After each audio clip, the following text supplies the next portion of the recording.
There's moments. I have a hard time waking up in the mornings. There's moments that when I do wake up in those mornings, I have to remind myself, God, you are in control of my life. God, thank you. Thank you for giving me another breath to breathe in my lungs. God, thank you in the name of Jesus for giving me life. I hope in this message,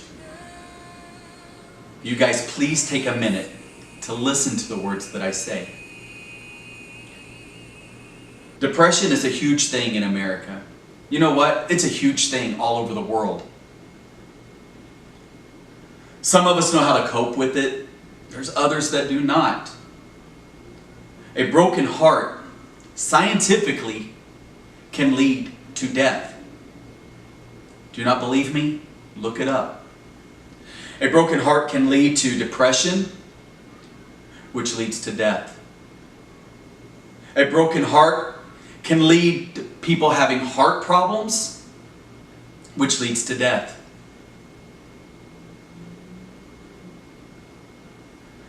Today I would like to speak about how to overcome all of that. How can we as Christians be reminded that each day when we wake up, it is a gift that is given to us by God. You know, I get it. Life can be hard. I remind myself of this daily. And I'm sure there are times that you as well remind yourself that, gosh, life is just so incredibly hard. You ask yourself, where do I go from here? You know, what can I do?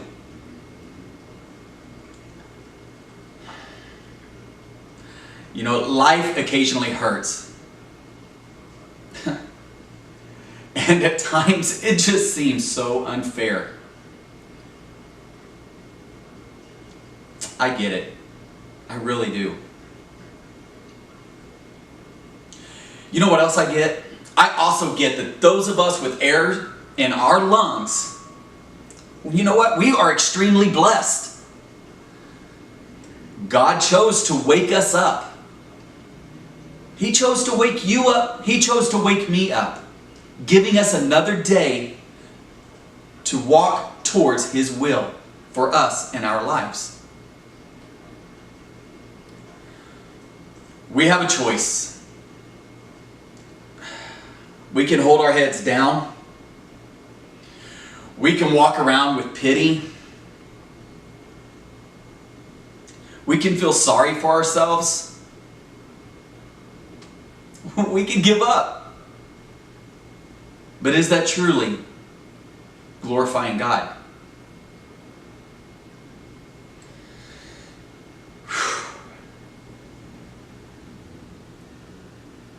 Some of us walk around as if we are victims. Some of us live a life as if we've been victimized.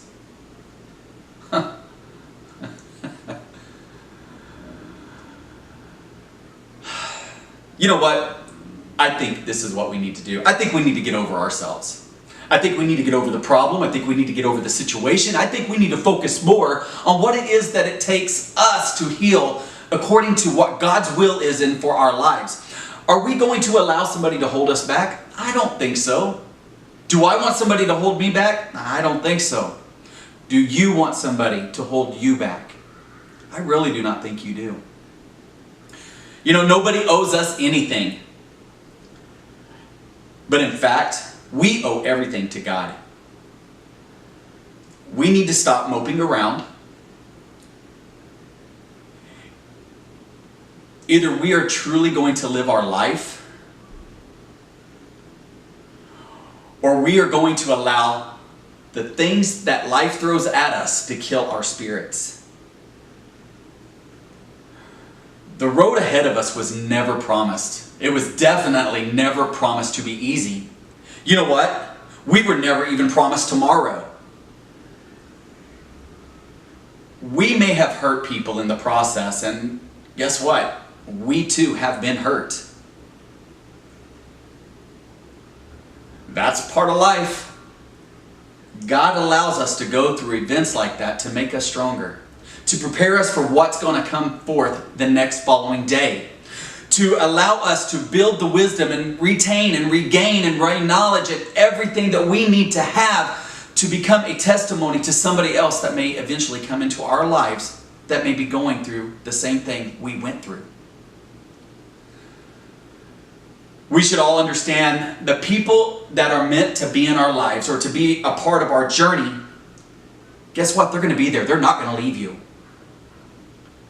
So we need to stop beating ourselves up about who's not there, who's not around us. We need to invest in our biggest investments. That is our life. Our lives may not be perfect. But guess what? Our lives, well, they're ours. We control our lives. God gives us free will to live our lives according to the way we want to live them. Free choice. But God intends us to live our life. We are to go out and spread the gospel. We are to go out and give good news to all of those in the world who have no idea who Jesus is. If that is the purpose of our lives, we should make the most of what we have and who we have by our sides.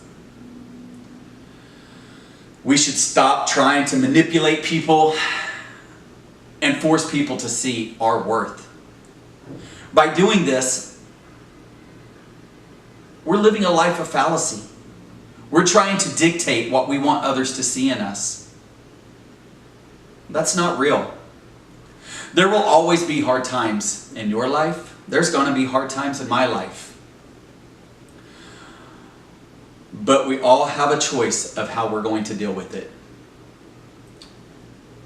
Seeking to hurt others because we have hurt will only hurt us more. Some of us do not understand that, but yet we should. Some of us should understand that just because we're hurting, it doesn't mean go out and hurt somebody else. Because we do not have, doesn't mean they should not have as well. Only we are in control of our feelings. We oversee all of our feelings.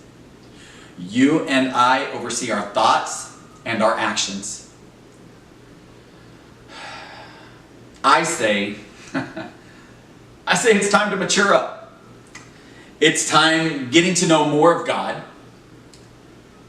We need to find something we love to do, and we need to do a lot of it. We need to pray, and we need to learn how to let go of our past.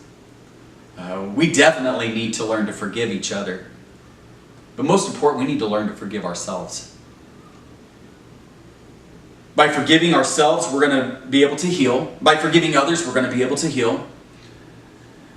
You know, it's time for us to be great. This is our moment. This is your moment. This is my moment. This is our moment to shine. This is our moment to shine and change what we are and who we are so that we can be the change of the world. My challenge to you.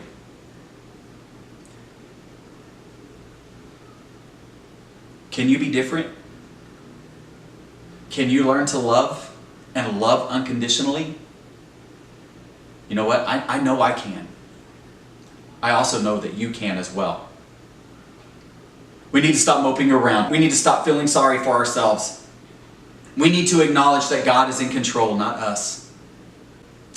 I believe that you and I can make a difference in the world. Why do I have so much faith? It's because I love you. I love all of you.